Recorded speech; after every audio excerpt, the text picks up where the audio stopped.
Holla Squad. Today we are ripping off labels like we pop tags. Cause listen, that name doesn't fit you anymore, boo.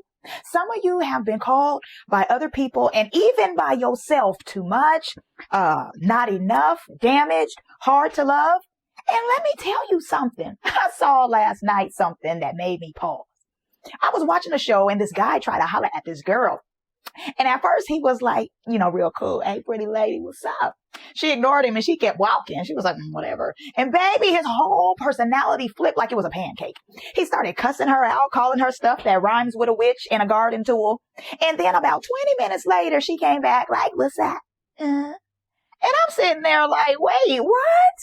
Like she literally said she was used to being called that.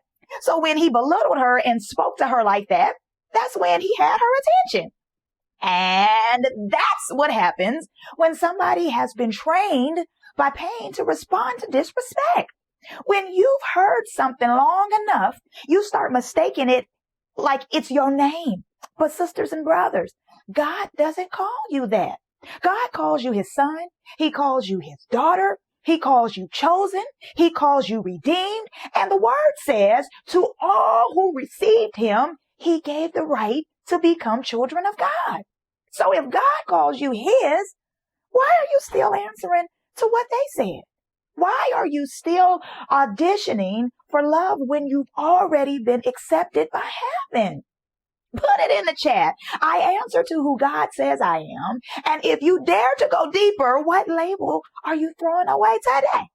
Okay. Comment holla if you're stepping into your real name. Grab the PDF and keep Be Me playing, okay? Because authenticity is where it's at.